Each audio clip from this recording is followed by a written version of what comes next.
ഇവിടെ നമ്മളുടെ ഈ പെട്രോളിയം ഉപഭോഗത്തിന്റെ 85% നമ്മൾ ഇറക്കുമതി ചെയ്യുന്നതാണ്.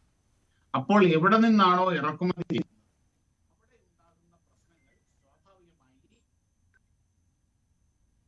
അവിടെ ഉണ്ടാകുന്ന പ്രശ്നമായി നമ്മളെ ബാധിക്കാൻ സാധ്യതയുണ്ട് എന്ന് അറിയാവുന്നത് കൊണ്ട് തന്നെയാണ് ഇവിടെ പെട്രോളിയം ഏതാണ്ട് നമുക്ക് 90 ദിവസത്തേക്ക് സ്റ്റോർ ചെയ്യാനുള്ള ഫെസിലിറ്റി കഴിഞ്ഞ ഏതാനും വർഷങ്ങളിൽ ഉണ്ടാക്കിയത്.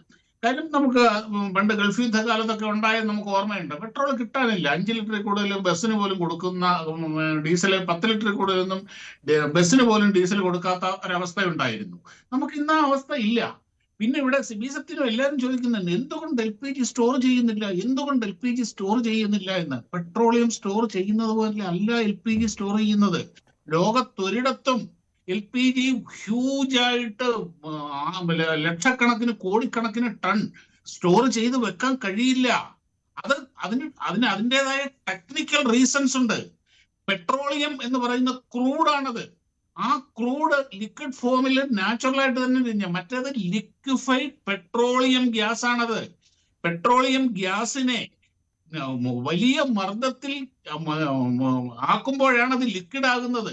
അത്ര വലിയ വൻ മർദ്ദത്തിൽ കോടിക്കണക്കിന് ടൺ, ലക്ഷക്കണക്കിന് ടൺ LPG സ്റ്റോർ ചെയ്ത് വെക്കുക എന്ന് പറഞ്ഞാൽ അത് ഭീകരമായ ബോംബ് പോലെയാണ്. അങ്ങനെ ഇവർക്കൊക്കെ ഇങ്ങനെ കിടന്ന് പറയാമെന്നുള്ളതല്ലാതെ ഇതിന്റെ പുറകിൽ ടെക്നിക്കൽ റീസൺസ് ഉണ്ടല്ലോ.